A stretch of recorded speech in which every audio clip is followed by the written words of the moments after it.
fall in love too easily. I fall in love.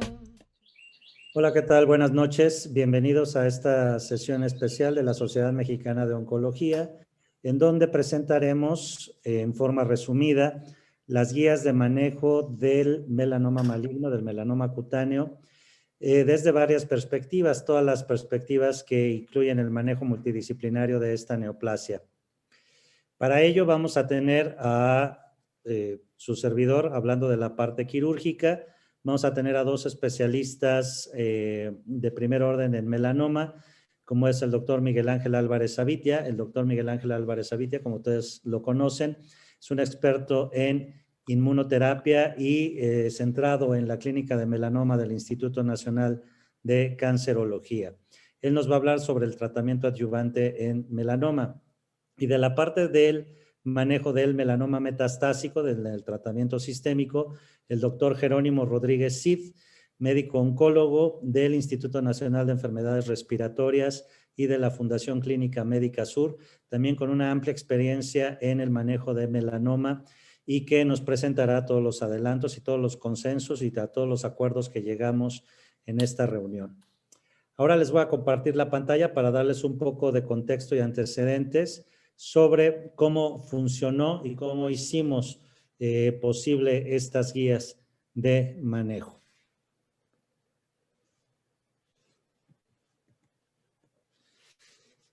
Lo que tratamos de hacer fue una guía de práctica clínica en el cual es un pronunciamiento sistemáticamente desarrollado para asistir a nuestros médicos de todos niveles de contacto. Aquí vamos a presentar un resumen nada más de lo que se discutió, pero en breve van a ustedes a tener el documento donde desde el médico general que tiene contacto con una lesión pigmentada, el dermatólogo que tiene que hacer el diagnóstico, el cirujano oncólogo que va a empezar el tratamiento con la cirugía y el involucramiento ya del oncólogo médico y el radiooncólogo para el tratamiento de esta neoplasia. Pero también es un documento que va a servir al paciente, empoderar a los pacientes para que tengan pues el conocimiento de cuáles son los tratamientos a los cuales puede estar disponible y qué esperar de estos tratamientos. Estas guías de práctica clínica, si ustedes se centran en cómo va la evolución del conocimiento en medicina, pues vamos desde la investigación básica, la investigación translacional, a la investigación clínica. Y esta parte ha sido muy importante en los últimos años en melanoma.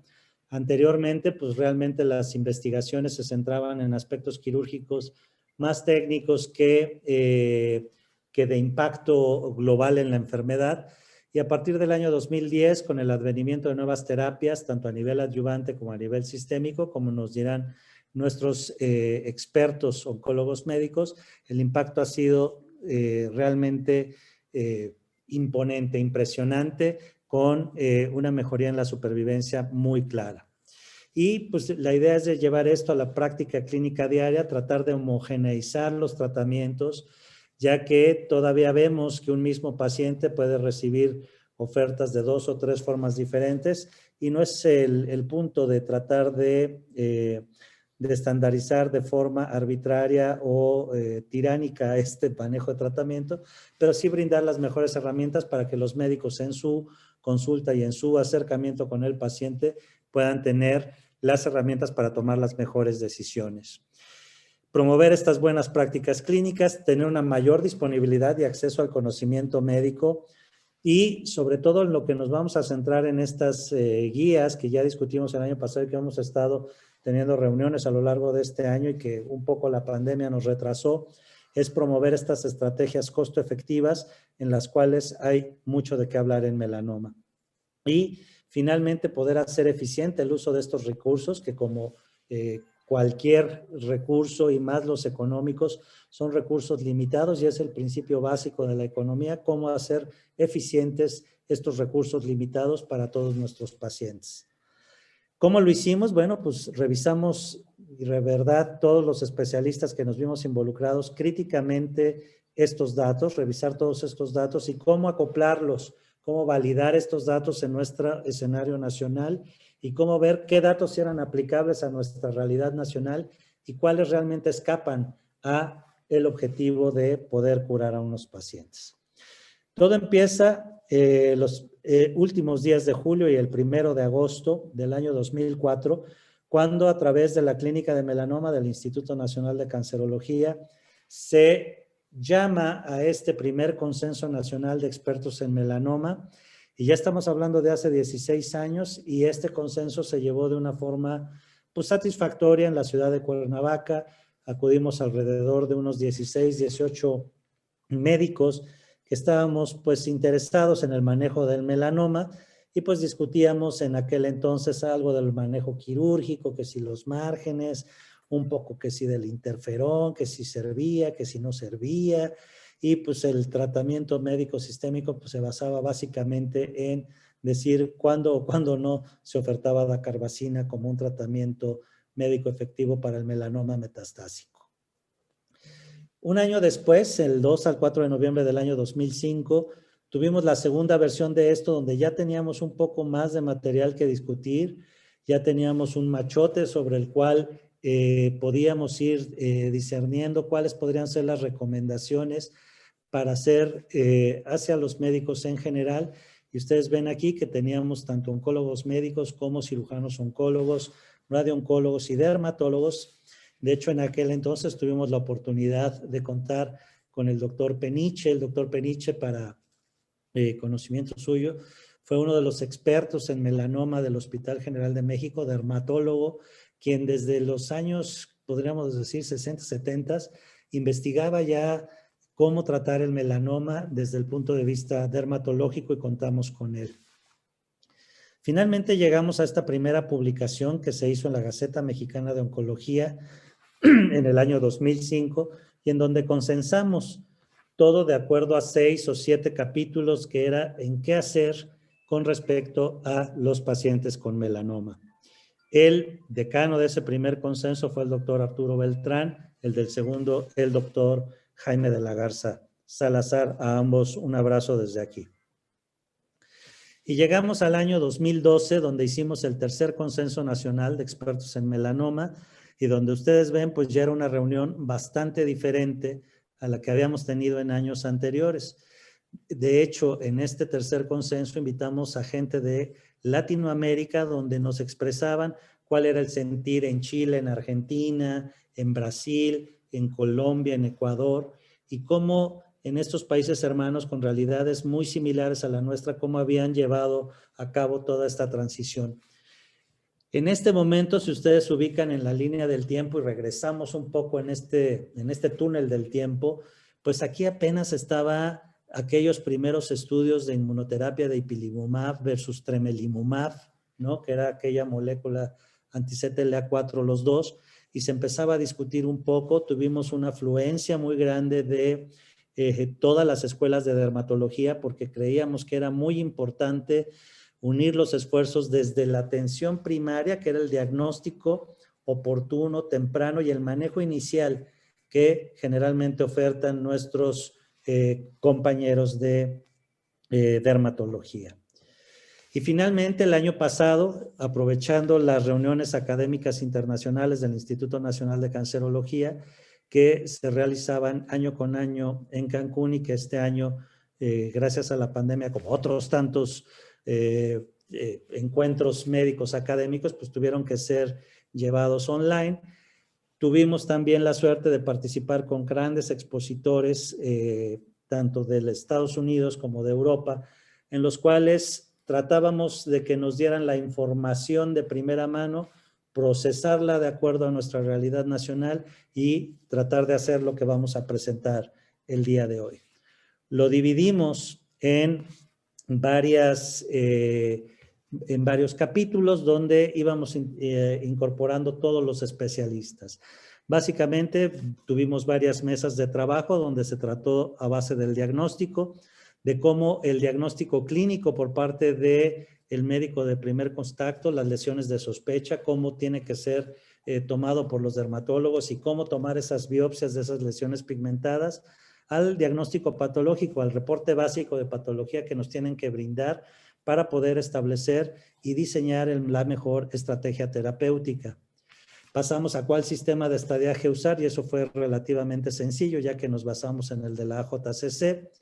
Hicimos una mesa del manejo de la lesión primaria, una mesa de los relevos ganglionares, una mesa del manejo del melanoma recurrente local y regional y después ya pasamos a mesas de discusión donde íbamos a determinar cuál iba a ser el mejor manejo adyuvante para nuestros pacientes y cuál iba a ser la mejor estrategia para el manejo del melanoma metastásico en los pacientes con melanoma. Así creamos este mapa general donde vemos cuál es el rol de los dermatólogos, hasta dónde pueden llegar ellos, hasta dónde podemos llegar nosotros como cirujanos oncólogos y dónde tenemos ya que irnos interactuando todos los especialistas de acuerdo al estadio clínico de la enfermedad. Por ejemplo, un paciente con un melanoma in situ, pues es prácticamente seguro que no va a requerir de radioterapia y no va a requerir de un manejo adyuvante sistémico. Entonces, básicamente el manejo va a estar determinado por dermatología. No así un paciente en el cual tiene ya metástasis ganglionares, en los cuales tenemos ya una participación quirúrgica, seguramente requerirá de una consolidación del manejo con radioterapia y sin duda alguna va a requerir ya de un tratamiento sistémico adyuvante y muy probablemente un tratamiento sistémico en caso de que este paciente progrese. Hasta antes de este consenso, si ustedes veían, pues estábamos muy fraccionados. Los dermatólogos veían una parte, nosotros otra, los oncólogos médicos otra, y realmente eran poco invitados a valorar este tipo de pacientes. En este consenso y en este manejo, si ustedes ven la línea ya de abajo, básicamente los 3 especialistas o 4, no limitar tampoco, necesitamos especialistas en cirugía, enfermeras, pacientes, en fin, todo un equipo multidisciplinario para manejar esto. Y ahora les voy a presentar en forma de resumen, básicamente, lo cual es ustedes van a, en el documento escrito, cuáles fueron las consideraciones para llevar a cabo estas recomendaciones. Vemos que estos nevos que tienen que ser diagnosticados desde el examen clínico con herramientas de dermatoscopía o tecnologías avanzadas como la microscopía confocal y tomar en atención al nevo con alteración en el ABCDE, que es la simetría, bordes, color, diámetro y evolución. Y cuáles nevos teníamos que biopsiar, cuáles podíamos dejar en vigilancia ante el ojo experto del dermatólogo y si las biopsias tenían que ser incisionales o excisionales, ya que de ahí muchas veces parte el éxito del tratamiento que tiene el paciente. Tomamos en cuenta criterios como el tamaño de la lesión, dónde se localizaba, si era necesario hacer un colgajo o no para poder cerrar esa biopsia y obviamente haciendo hincapié en la hemostasia efectiva de estos pacientes. Y una vez con eso, lo que determinamos fueron que hacer biopsias marginales para lesiones pequeñas y biopsias incisionales para lesiones grandes, donde finalmente el gran marcador que nos va a dar el punto para diseñar la estrategia quirúrgica va a ser el nivel de invasión. Y una vez que tomamos esa biopsia y es mandada a patología, los patólogos y dermatopatólogos que estuvieron presentes estuvieron discutiendo sobre cuáles son los factores que debemos de reportar, ya que hasta la fecha todavía muchos de los expertos ahí expresaban que recibían reporte donde decía nada más biopsia con melanoma maligno. Y no se establecía ni el nivel de profundidad de invasión, ni la presencia o ausencia de ulceración, el índice mitóxico, la localización de la lesión, si había datos de regresión histológica, si había lesiones satélites, cómo estaban los márgenes y el hecho de resección, y si tenía algunos otros datos como el infiltrado linfocitario y algo muy importante, el tipo de melanoma, si presentaba, si era un melanoma acral lentiginoso, si era un melanoma nodular o si era un melanoma desmoplásico puro, el cual van a tener connotaciones diferentes de manejo. Entonces, estas fueron los incisos que se consideraron básicos en un reporte de patología y que saldrán en el reporte. Cuando mandamos ganglios a analizar, ya sea por ganglios centinela o ganglios que se manejaron como biopsias por metástasis clínicamente evidentes, Los 4 puntos que al menos básicamente nos tendrían que reportar es el volumen metastásico, sobre todo en el caso de un ganglio centinela, ya que eso va a también determinar el impacto sobre la decisión en el tratamiento adyuvante, la localización de la metástasis en el ganglio, si es cortical, subcortical, o es medular, o es afección pannodal, y obviamente si hay cuántos ganglios fueron analizados, cuántos estuvieron afectados, si hay extensión extracapsular de estos ganglios que nos ayudan a decidir la participación de radioterapia adyuvante.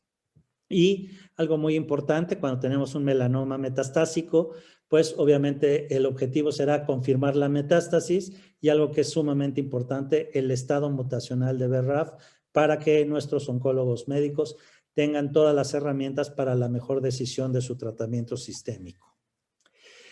Del sistema de estadificación, pues básicamente lo que dijimos es, vamos a seguir las rutas internacionales y mundiales con la JCC, donde vamos a aplicar el TNM, y el TNM de la 8ª edición, que no varía mucho, sobre los niveles de profundidad de invasión, de afección ganglionar, y donde sí es en la agrupación de estadios en el estadio 3, donde la profundidad de invasión y la presencia o ausencia de ulceración manifestado como la T va a tener un impacto pronóstico importante y en la toma de decisión. Podemos tener un paciente, y este es un simple ejemplo, donde tenga un solo ganglio afectado con micrometástasis detectado por ganglio centinela, pero si es un melanoma temprano será un melanoma 3A con un pronóstico muy favorable, o será un paciente con un melanoma con un Breslow de 3 o 4 y ya podrá ser un melanoma avanzado. Entonces, tener cuidado en esa estadificación, que es parte importante. Y obviamente subestadificar a los pacientes con enfermedad metastásica le dará más herramientas a nuestros oncólogos médicos para diseñar el mejor tratamiento. Determinar que el ganglio centinela es indispensable para poder estadificar a los pacientes y que un correcto estadiaje va a otorgar la oportunidad de agrupar pacientes para tratamientos específicos. El otro punto son qué estudios de extensión realizar, y eso variará de la etapa clínica, de estudios básicos de extensión a estudios avanzados, donde pueden ser tomografías, PETs o resonancias de cráneo, en caso que así se vean, y así estará manifestado en el documento. El manejo de la lesión primaria, vamos a establecer los márgenes de resección, y aquí ya vemos la introducción de la guía 2020, que será esta guía que estaremos dando con el melanoma y los márgenes de resección de acuerdo a los niveles de profundidad de Breslow, localización y presencia o ausencia de ulceración. Y finalmente el manejo de estas lesiones de acuerdo a si tienen o no factores de riesgo y si necesitan hacerse solo la resección o incluir el mapeo linfático y la biopsia de ganglios centinela, de acuerdo a las variables pronósticas que van teniendo cada una de ellas. El manejo de los ganglios clínicamente negativos, donde serán candidatos a la acción de la resección del primario y el ganglio centinela, y qué hacer en caso de ganglio centinela negativo, que generalmente mantendremos en observación, o en el caso de que tengamos un ganglio centinela positivo, si dejarlo en observación o llevarlo a una disección complementaria, siempre con la valoración de un tratamiento adyuvante sistémico por nuestra contraparte de oncología médica. En el caso de los pacientes con melanoma con ganglios clínicamente evidentes, el manejo que se recomienda con linfadenectomías terapéuticas, y aquí la inclusión de la valoración de radioterapia adyuvante y una regla, el tratamiento adyuvante sistémico. Para aquellos pacientes con recurrencias locales y regionales, porque las recurrencias a distancia las manejaremos como dentro del caso de melanoma metastásico, para aquellas recomendaciones de melanoma con recurrencia local, la resección con márgenes negativos, mapeo linfático y biopsia de ganglio centinela en el caso de lesiones que no fueron estadificadas adecuadamente en el caso del área linfoportadora, y siempre la valoración de la adyuvancia sistémica. Para aquellos pacientes que no son infrecuentes de recurrencias ganglionares regionales, las recomendaciones quirúrgicas técnicas de las técnicas de linfadenectomías, y la valoración de nuestras contrapartes de radiooncología y de oncología médica. Y para aquellos pacientes con lesiones en tránsito, lesiones con enfermedad intralinfática, las recomendaciones de si acceder a un ensayo clínico, cuándo acceder a un tratamiento sistémico, cuándo preferimos la perfusión aislada con melfalán con o sin factor de necrosis tumoral, y las recomendaciones internacionales sobre TIVEC, rosa de Bengala o radioterapia, terapias estas dos que no tenemos disponibles en el país. Y ahora los dejaré con el doctor Miguel Ángel Álvarez Sabitia y posteriormente con el doctor Jerónimo Rodríguez para hablar de manejo adyuvante y manejo del melanoma metastásico y lo que consensamos de acuerdo a la información obtenida. Muchas gracias. Muchísimas gracias, Héctor. A mí me toca hablar de una parte muy relevante del manejo del melanoma metastásico, que es el manejo adyuvante. Hay que recordar que en México la epidemiología que tenemos acerca de los pacientes con enfermedad ganglionar es muy diferente a lo que se presenta en los Estados Unidos. Tenemos un porcentaje de enfermedad ganglionar más alta que ellos. Estamos entre un 25 y un 30% en todos nuestros pacientes. Pero adicionalmente hay que recordar que para la población sajona la enfermedad ganglionar generalmente es microscópica. Para todos nosotros generalmente tenemos una enfermedad clínica que es muy, muy relevante para todos nosotros, principalmente por el manejo que vamos a tener más adelante. La coordinadora de este módulo fue la doctora Nora Sobrevilla. Tuvimos un panel de expertos que incluyeron mucho más gente, pero en el panel de expertos tuvimos la ventaja de contar con Sanjiva Garguala, el doctor Jerónimo Rodríguez Cid y su servidor que estuvo como revisor y actualmente está como presentador en esta mesa. ¿Por qué es importante evaluar el riesgo de recurrencia en melanomas en etapas 3 y en etapas 4 completamente resecadas? Porque la tasa de recurrencia es muy alta. Estás hablando que hasta el 89% en las etapas clínicas 3C van a tener una recurrencia. Y lamentablemente esta recurrencia va a ser sistémica para la mayor parte de los pacientes y van a dejar de ser una etapa clínica 3, donde tenías una alternativa posiblemente curativa para pasar a un escenario completamente diferente que es el escenario metastásico.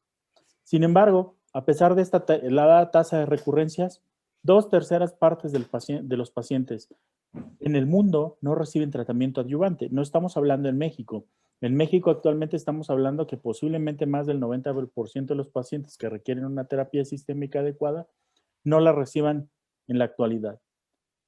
Se han aprobado múltiples alternativas. Las primeras alternativas fue probadas por el doctor Kirwood, que demostró que el melanoma se podía tratar con interferón alfa 2B, que era un medicamento proinflamatorio y antiangiogénico que demostraba que disminuía el riesgo de recurrencia, aunque nunca se utilizó de manera rutinaria. Esto es algo muy importante de destacar, ya que tenía una alta toxicidad a largo plazo. Después viene ipilimumab, como dijo Héctor, después del 2010 que se dio la aprobación de ipilimumab y que tuvimos en el primer consenso en el 2012. En ese momento empezaron los estudios de adyuvancia con ipilimumab, y que más adelante, estamos hablando del 2015, demuestra beneficio en la supervivencia global de este tipo de pacientes. Sin embargo, a 10 miligramos por kilo y un mantenimiento cada 12 semanas hasta llevarlo hasta 2 años, sigue siendo un fármaco muy tóxico, por lo cual nunca fue aprobado de manera general en todos lados. Actualmente sabemos que los escenarios y los resultados que tenemos en etapa clínica 4 han logrado que hemos empujado a estas terapias a una etapa mucho más temprana, y a partir del 2015 se ha aprobado ipilimumab, que nosotros hicimos consideraciones importantes, ya que en muchos lados sabemos que no hay disponibilidad de PD-1, pero posiblemente sí de ipilimumab, pues esto podríamos considerarlo a nivel nacional como una alternativa. Pembrolizumab a partir del 2018, y después los combos de dabrafenib y trametinide, es decir, un inhibidor BRAF y un inhibidor MEK, que son muy importantes para evitar la recurrencia en pacientes con BRAF mutado. Lo que nosotros recomendamos en consenso es hacer una evaluación del estudio posoperatorio.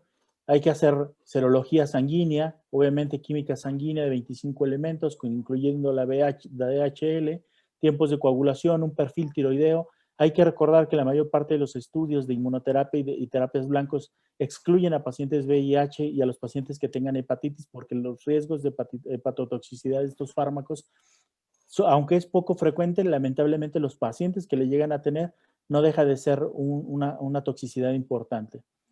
hay que tener una tomografía de contraste postoperatoria, aunque algunos estudios acordamos que de preferencia hay que tener un PET-CT con FDG de cuerpo entero. Una vez que nosotros evaluamos a las etapas clínicas, ya sea 3A, 3B, 3C y 3D, o etapas clínicas 4 completamente resecadas o recurrentes completamente resecadas, el siguiente paso es hacer una determinación de BRAF. Hay que recordar que la determinación de BRAF, las mutaciones B600C representan el 90% de las mutaciones y la B600K, que es la otra mutación sensible, representan el 10%. Y en base a esto hay que dividir a los pacientes y los vamos a dividir entre los pacientes BRAF positivo y ese grupo de pacientes. La primera alternativa en etapas clínicas 3A a 3D debe de ser dabrafenib y trametinib, como les voy a demostrar más adelante. Pembrolizumab debe de estar indicado solamente para los pacientes 3A o 3D, sin embargo es una consideración nada más. Y para los pacientes con adyuvancia de BRAF, a menos de que tengan una etapa clínica 3B o sean 4 completamente resecados, podrían recibir. Sin embargo, de preferencia un paciente BRAF debe de tener la alternativa de seleccionar su tratamiento. Se deben de considerar la individualización de tratamiento que el doctor ha comentado desde manera temprana para que el paciente decida cuál es la mejor alternativa. Aunque, acorde a las guías internacionales, la adyuvancia con dabrafenib y trametinib ha demostrado una alta efectividad.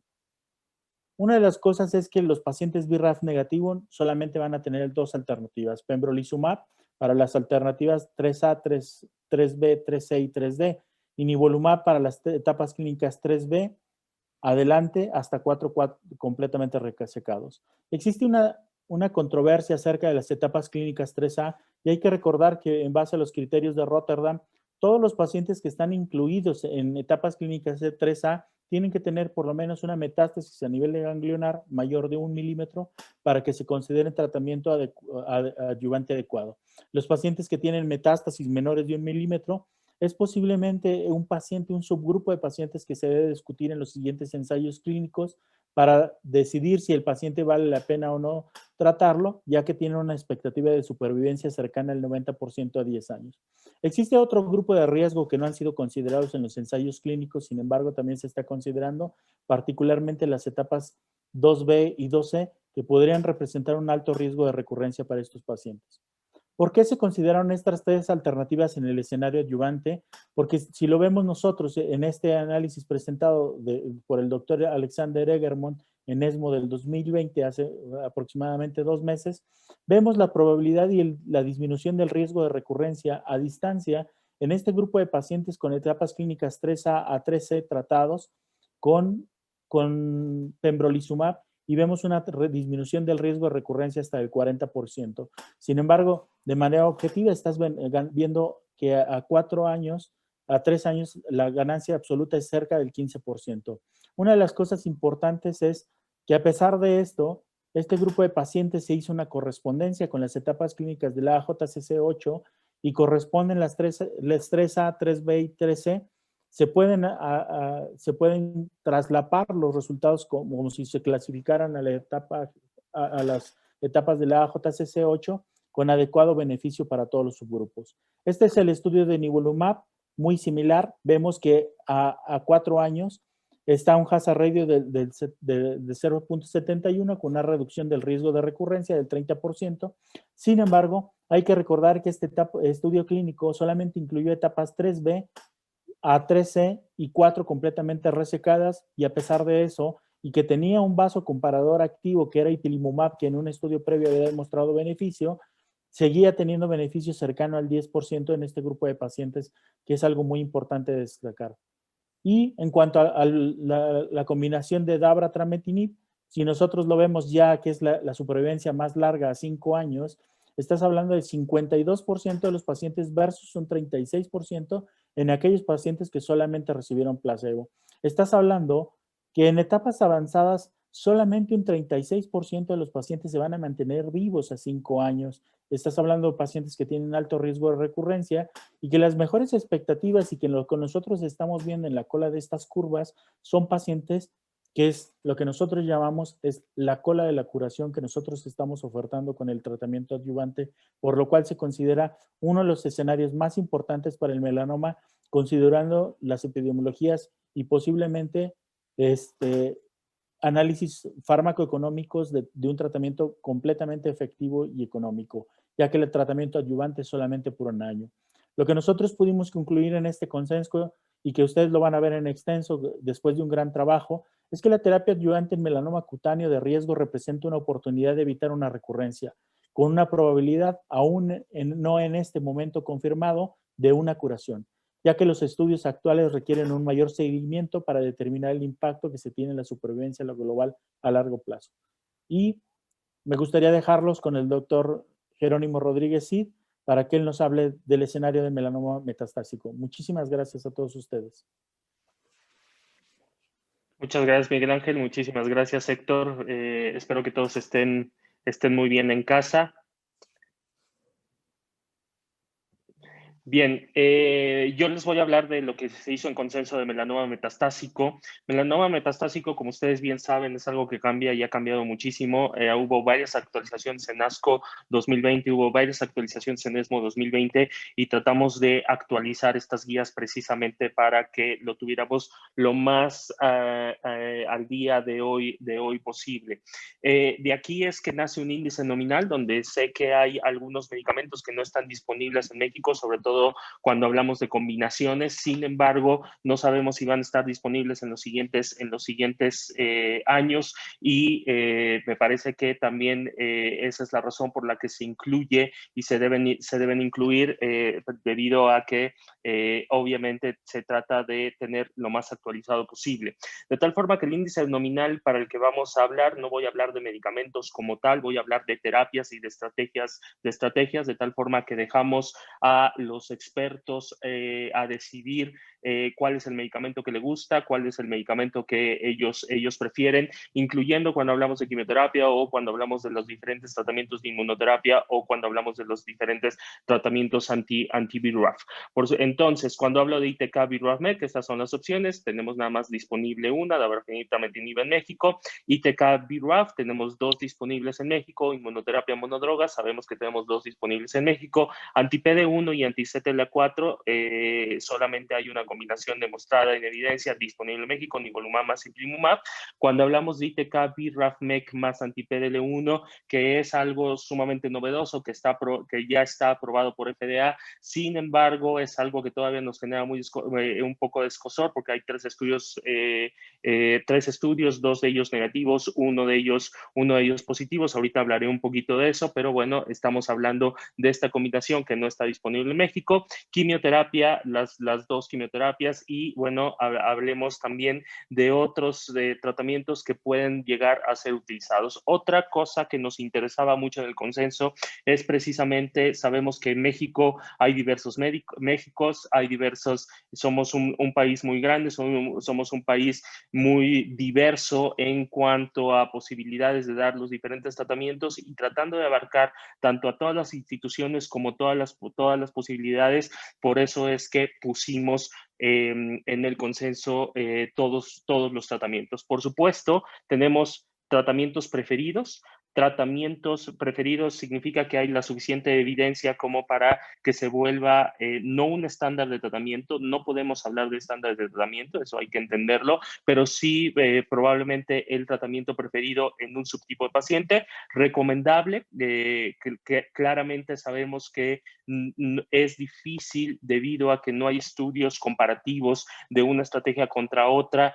Es difícil y por lo tanto imposible hablar de estándares de tratamiento. Entonces, recomendable es otra terapia que puedes utilizar también con toda tranquilidad y puedes utilizar en ese tipo de paciente. Y utilizable lo dejamos con un concepto de no es lo más recomendable. Si es lo único que tienes, bueno, lo puedes utilizar, pero trata de utilizar ya sea lo recomendable o lo preferido en cada uno de los pacientes. Pero sabemos que la realidad en el país es que no todos los pacientes con melanoma metastásico tienen el acceso a todos los tratamientos y por lo tanto esto también no queremos quitar de las guías las posibilidades de dar un tratamiento a un paciente. de tal forma que por eso es que está consensada de esta forma. Me voy a disculpar el día de hoy con los colegas radiooncólogos, con los colegas cirujanos oncólogos, porque por cuestión de tiempo no voy a hablar de metástasis en sistema nervioso central y de cómo se puede individualizar el tratamiento, ni voy a hablar, por ejemplo, de enfermedad oligometastásica, que ya un punto lo tocó Miguel Ángel, de la adyuvancia en aquellos pacientes que se pueden resecar completamente. Sin embargo, bueno, por supuesto están en el consenso escrito, esto está presentado, esto está discutido, esto está escrito y una disculpa si en este caso no lo puedo presentar por cuestiones de tiempo. Bien, cuando identificamos entonces un melanoma metastásico, lo primero que nos debemos fijar es en el estatus funcional y basado en evidencia solamente podemos ofrecer tratamientos para aquellos pacientes que tienen ECOG 0, 1 y 2. Recordemos sobre todo 2 en pacientes con BRAF positivo. Ahí es donde se meten en los estudios pacientes con ECOG 2. Los pacientes con inmunoterapias generalmente tienen ECOG 0 y 1.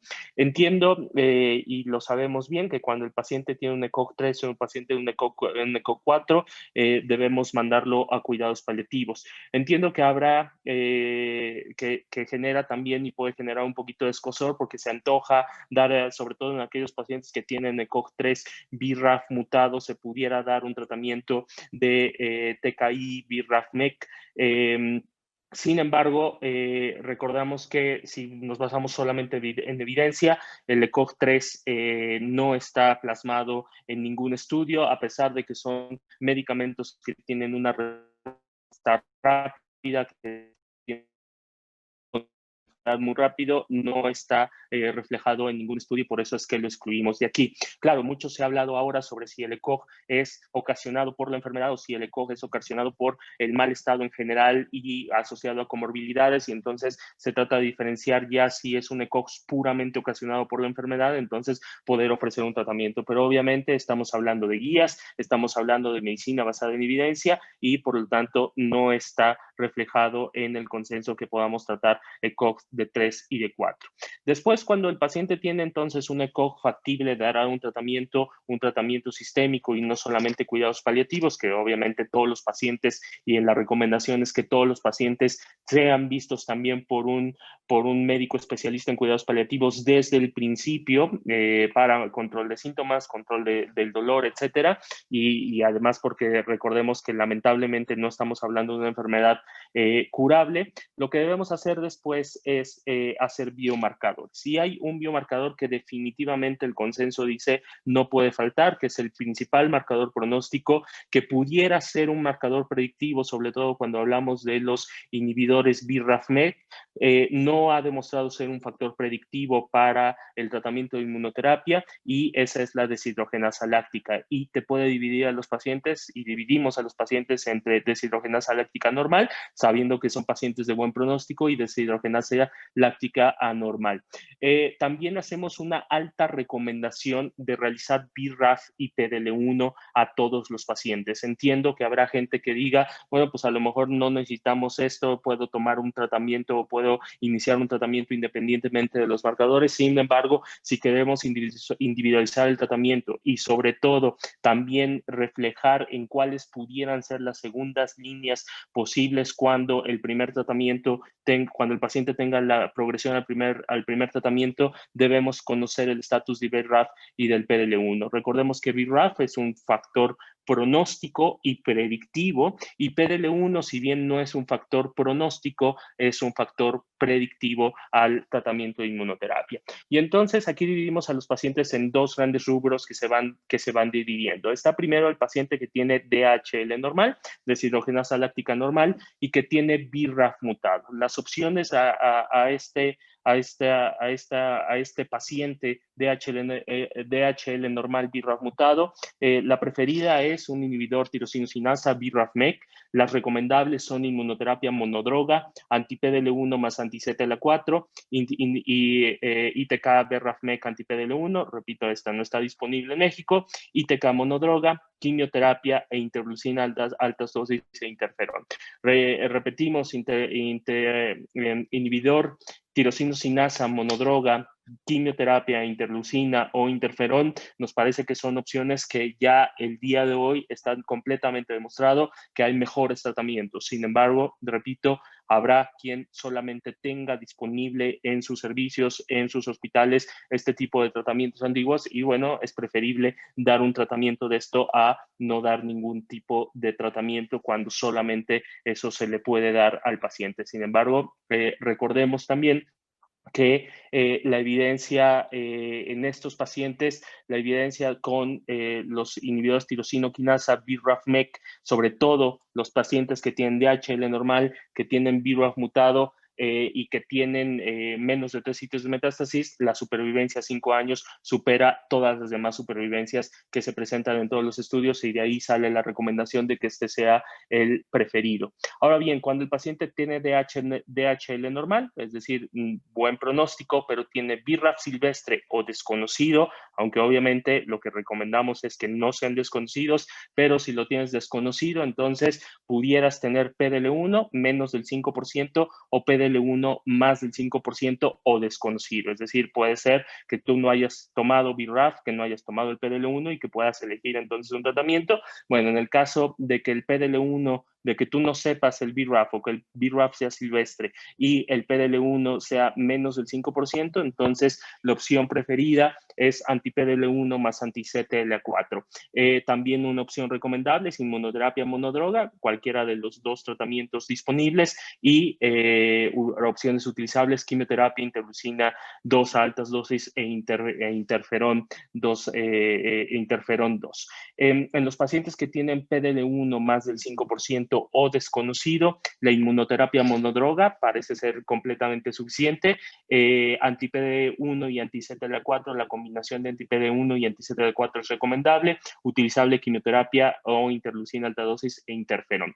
Entendemos aquí que la inmunoterapia, y habrá quien diga que el nivel de evidencia para anti-PD1 y anti-CTLA4 es baja, porque recordemos que el estudio donde se compara nivolumab más ipilimumab versus nivolumab versus el tratamiento de quimioterapia, en realidad no es un estudio diseñado para comparar nivolumab más ipilimumab, pero recordemos también que hay otros estudios y hay otras evidencias de que nivolumab y ipilimumab en aquellos pacientes de mal pronóstico, pacientes que tienen metástasis del sistema nervioso central, pacientes que tienen PDL1 negativo, alguna evidencia, si bien hoy no es un estándar tomar tumor mutation burden, también demuestran que los pacientes con tumor mutation burden bajo, carga mutacional tumoral baja, también pudieran beneficiarse más de anti-PD1, anti-CTLA4, de tal forma que en los pacientes que tienen BRAF silvestre, pero un PDL1 menos del 5%, un PDL1 negativo, que no es la mayoría de los pacientes, hay que recordar que el 70% de los pacientes con melanoma metastásico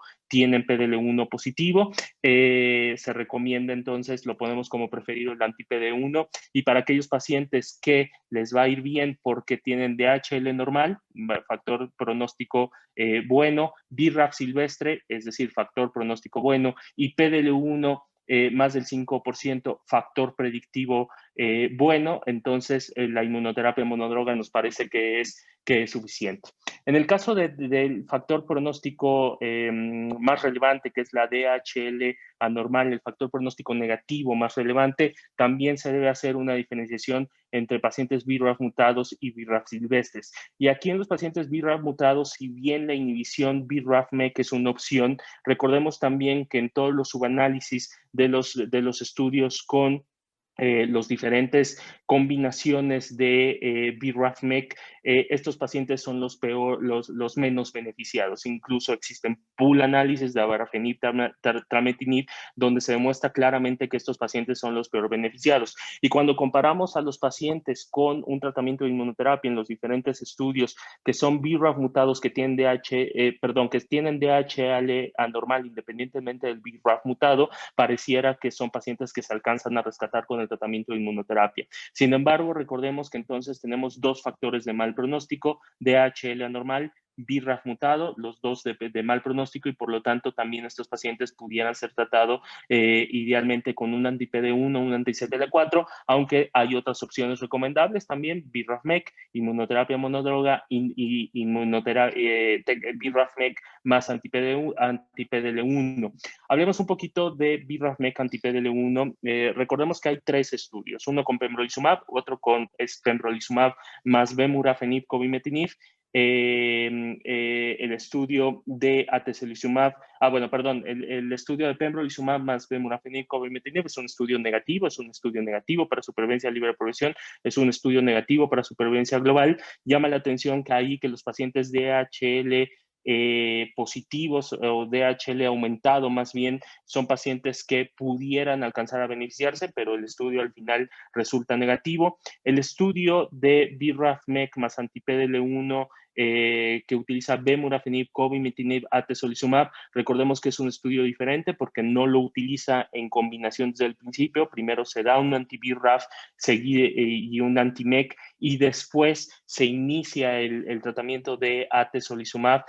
Tiempo después es un estudio positivo en supervivencia libre de progresión. Eso es la razón por que lo aprueba FDA y por eso es que lo consideramos aquí, porque no sabemos si pudiera llegar en los próximos años. Y el último estudio, dabrafenib, trametinib más menos espartalizumab, es un estudio que fue presentado en ASCO con una posible beneficio en supervivencia libre de progresión, actualizado en ESMO con negativo para supervivencia libre de progresión, negativo para supervivencia global, y también de ahí se rescatan los pacientes DHL aumentado pudieran ser los mejores beneficiados. Sin embargo, repito, esa es la razón, por la que en DHL anormal, BRAF mutado también lo ponemos como una opción, pero principalmente dejamos anti-PDL1 más anti-CTLA4 porque tiene todos los factores de mal pronóstico. En el caso de BRAF silvestre o desconocido, pero DHL normal, nuevamente nos parece que el PDL1 que es predictivo puede ser importante. En el PDL1 menos del 5%, preferir un anti-PD1 más anti-CTLA4, aceptable dar una inmunoterapia también monodroga, y los PDL1 más del 5% o desconocido, la inmunoterapia monodroga debe ser preferido porque son pacientes que se ha demostrado que a pesar de tener un DHL anormal, el PDL1 puede ser un factor predictivo importante para dar solamente monodroga cuando está positivo. Entiendo perfectamente que el PDL1 no es el biomarcador que nos resulta completamente eficaz, pero bueno, esto es lo que tenemos hoy con la información que tenemos hoy. En segunda línea, por supuesto, la progresión va a depender mucho de qué se dio en primera línea. Si iniciamos con un inhibidor BRAF-MEK, entonces ya estás hablando obviamente de pacientes que tienen BRAF positivo. El tratamiento entonces recomendado basado en evidencia sería inmunoterapia monodroga. Puedes utilizar un anti-PD1, anti-CTLA4, T-VEC si es candidato, ya sea en combinación con ipilimumab o solo. Claro, T-VEC todavía no está disponible en el país, y preferir usar quimioterapia, interleucina o interferón. No son utilizables, pero deberías dejarlo como una última opción o una de las no recomendadas opciones.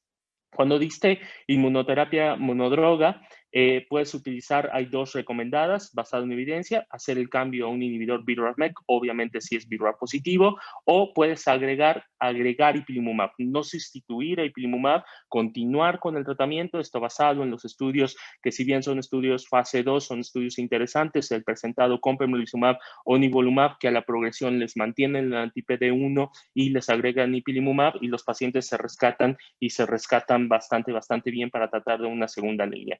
T-VEC sí es candidato, y bueno, las demás opciones que ya dijimos que son opciones que las debemos poner por debajo por su nivel de evidencia, pero además por su nivel de eficacia.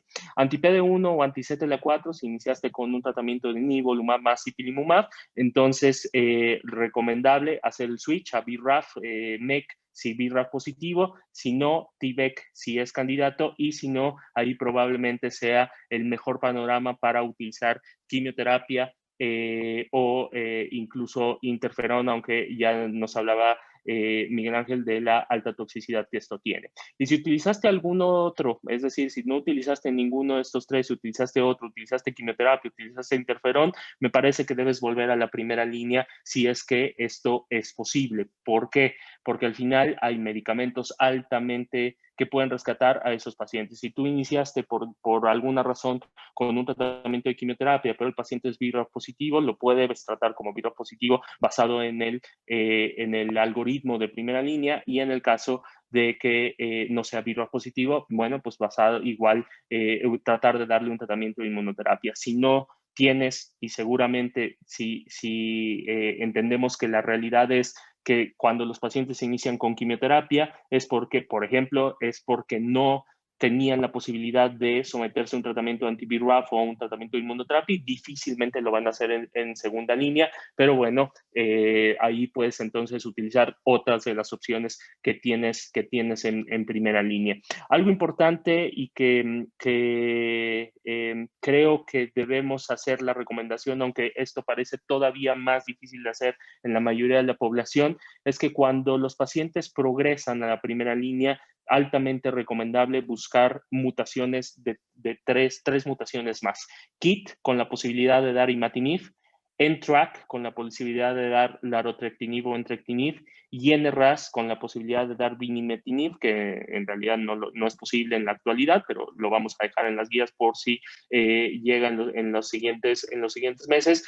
Y obviamente esto se recomienda hacer mediante secuenciación de nueva generación. Sabemos, repito, que no es la realidad en nuestro país. Esto es simplemente la guía de que lo podemos hacer. Obviamente cada quien lo tiene que llevar a la realidad en sus diferentes instituciones. Muchísimas gracias. Muchas gracias, Jerónimo. Ahora sí, muchas gracias. Muchas gracias, Miguel. Es un resumen bastante bueno de todo el trabajo que hicimos. Y cuando digo hicimos, no me refiero a nosotros tres, porque estuvimos casi 100 médicos trabajando en estas guías de todas las instituciones públicas, Seguro Social, ISSSTE, SEDEMA, SEMAR, el INCAN, hospitales públicos, privados, patólogos, dermatólogos, dermatopatólogos, dermatooncólogos, cirujanos oncólogos, radiooncólogos, oncólogos médicos, en fin, todo un grupo de expertos y también de expertos a nivel latinoamericano. Quiero empezar esta parte diciendo que en el chat de la sesión tenemos una muy buena asistencia. Mandan saludos del grupo de melanoma de Guatemala con el doctor Herbert Castillo. Saludos, doctor Herbert. Herbert, un saludo.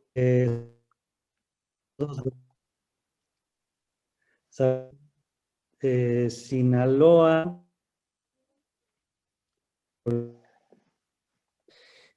Saludos desde La Paz, Bolivia. Felicitaciones a la organización, toda la eventos académicos, Culiacán otra vez.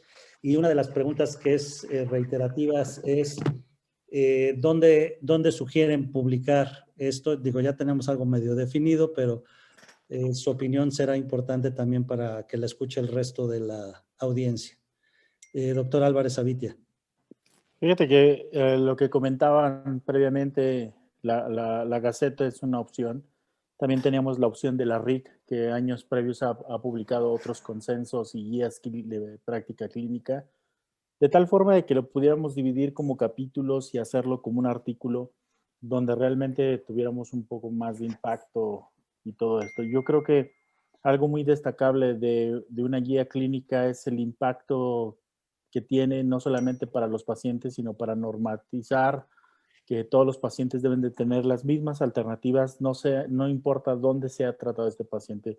Algo que tú comentabas es tener una guía clínica no solamente resulta en establecer un manejo no dictatorial, sino un manejo basado en la evidencia clínica y en la disponibilidad de recursos.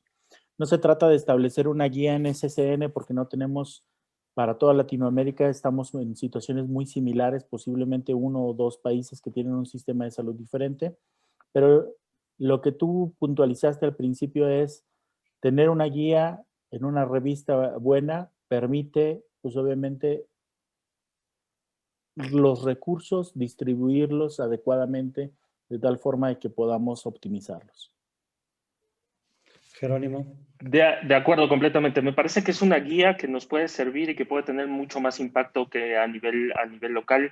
Es decir, pudiera tener cierto impacto a nivel Latinoamérica y, como tú decías, principalmente podemos hacer, tiene muchas posibilidades tanto de empoderar al médico como de empoderar al paciente y que eventualmente podamos hacer también un poco de presión para que eventualmente el paciente con melanoma sea mejor tratado en este esfuerzo que debemos hacer todos para que nuestros pacientes sean mejor tratados y tengan las mejores opciones y las opciones más actuales y las opciones que realmente han demostrado aumentar supervivencia como las que han aumentado mayores tasas de respuesta.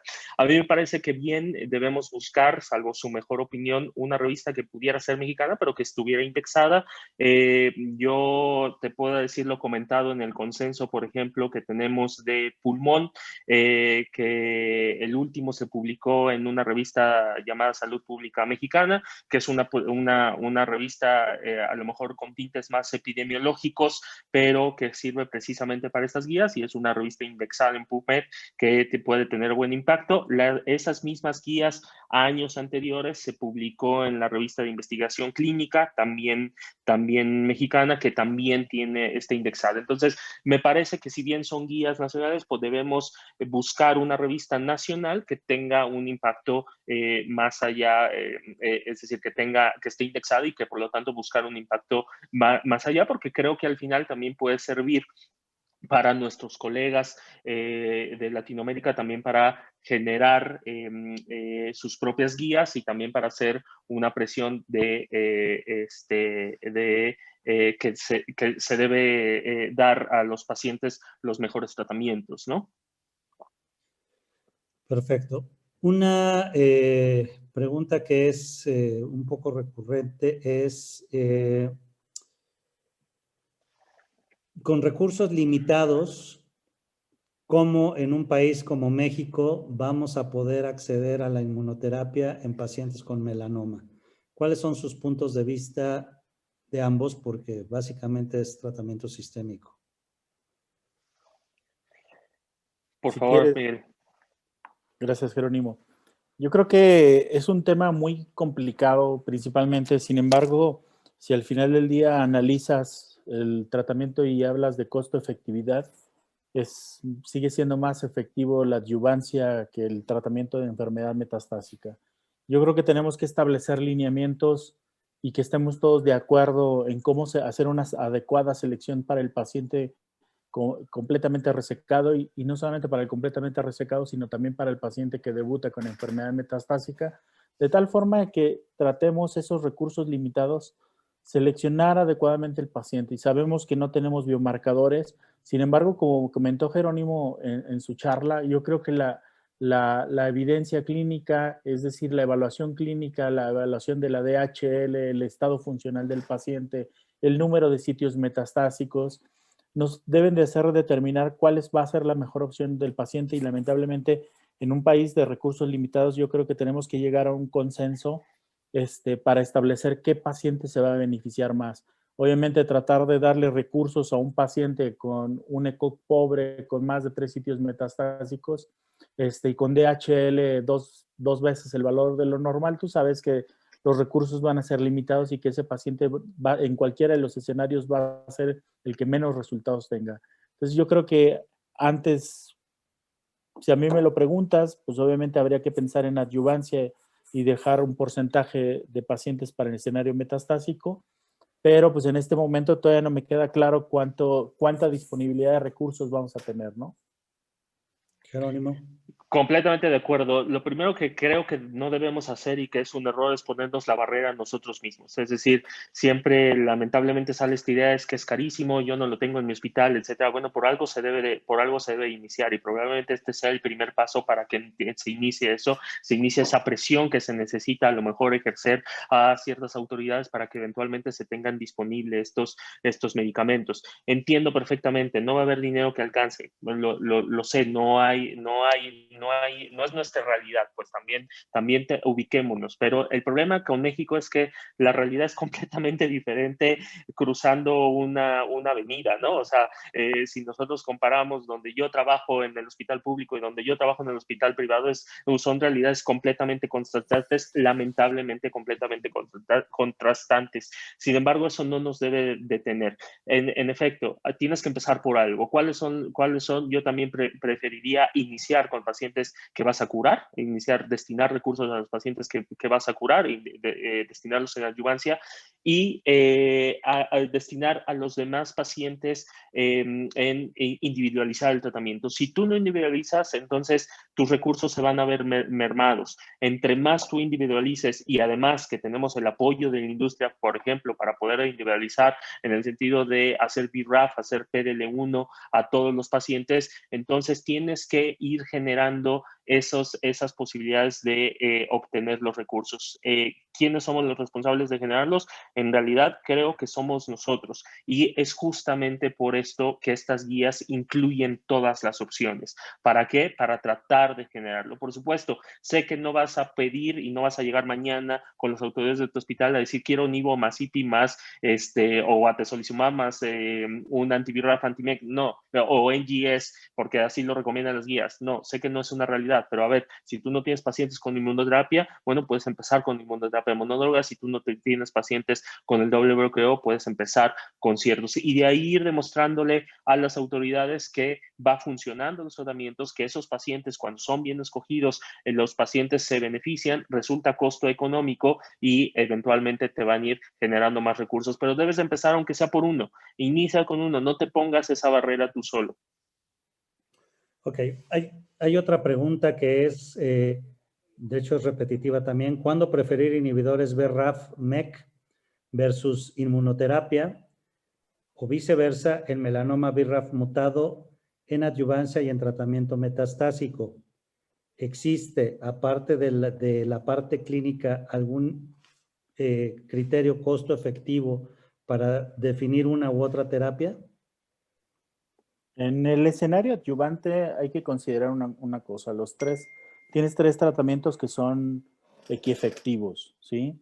Y posiblemente los hazard ratio de los estudios se ven más abultados por si lo comparaste con un placebo o si realmente no tenías un brazo activo. Y además también por los diseños del estudio, también hay que recordar que incluir a las etapas clínicas 3A también fueron etapas clínicas que a la larga sigue siendo la discusión si tratarlas o no tratarlas. Pero yo creo que en el escenario adyuvante, a diferencia del metastásico, donde tienes esas vertientes clínicas, la DHL, el ECOG del paciente, en el escenario adyuvante todos los pacientes llegan en buenas condiciones generales, con DHL normal y con un PET-CT negativo. Entonces, yo creo que la discusión se debe centrar en que el paciente debe de decidir cuál es la toxicidad que posiblemente se tenga que enfrentar, ¿sí? Y también hay que verlo desde el punto de vista médico. Si tú no tienes experiencia con los TKIs, más los inhibidores MEK, posiblemente a la primera fiebre te vas a asustar, aunque ya hay guías para manejo de toxicidad. O si tienes un paciente que a nosotros nos ha pasado en el escenario adyuvante, un paciente que está en muy buenas condiciones generales, y le das la inmunoterapia porque pensabas que era su mejor opción y el paciente tiene una toxicidad limitante. Entonces, hay que estar preparados para todos, pero también hay que incluir en esta decisión que nosotros tomamos en el escenario adyuvante, pues que el paciente tiene que tomar la decisión, ¿sí? En el contexto metastásico, en realidad sabemos que puedes utilizar también cualquiera de los tratamientos en el paciente BRAF y que está aceptado, están probados, hay evidencia, no hay un estudio comparativo, lo entendemos. Y probablemente mucho de justamente donde hay una mayor escozor o mayor discusión es precisamente en lo costo efectivo. ¿Por qué? Porque al final una inmunoterapia la puedes interrumpir a los 2 años, un tratamiento de dabrafenib, trametinib lo tienes que dar continuamente.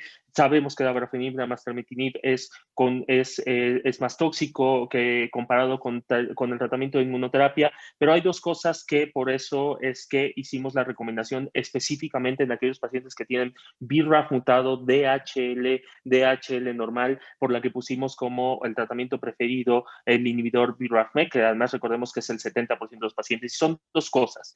Estos pacientes son los que mejor se benefician de cualquier supervivencia. O sea, cuando vemos las supervivencias a largo plazo, son los pacientes que más supervivencia tienen, comparado con cualquier tratamiento de inmunoterapia, comparado incluso con doble tratamiento de inmunoterapia. Son los mejores pacientes los que más se benefician, lo dice el pool análisis, y tú lo que quieres, y no hay que olvidar en el concepto metastásico, que tú lo que quieres es tener mayor supervivencia global y tú lo que quieres es que los pacientes vivan más. Entonces, eso justifica y eso es el beneficio que justifica el costo. Y la segunda, ¿a cuántos pacientes estás beneficiando? Recordemos que con inhibidor BRAF-MEK, el 90% de los pacientes te responde al tratamiento, o el 90% de los pacientes tiene un beneficio clínico comparado, por ejemplo, con un tratamiento de inmunoterapia, que no significa que esté mal, pero un tratamiento de inmunoterapia, 45-50% utilizado monodroga, 65% utilizado en combinación. Y recordemos también que la supervivencia libre de progresión, las curvas,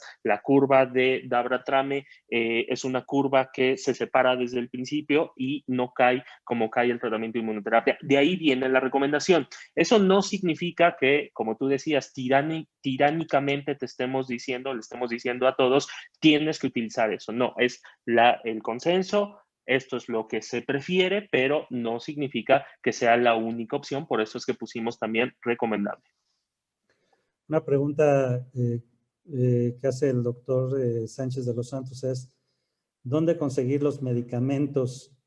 ¿Hay interferón en México? ¿Se puede utilizar? Interferón no pegilado sí sigue habiendo en México, sí lo distribuye una compañía nacional. Interferón pegilado ya no existe en el mercado, de hecho ya no está disponible, y el resto de los medicamentos están comercialmente disponibles.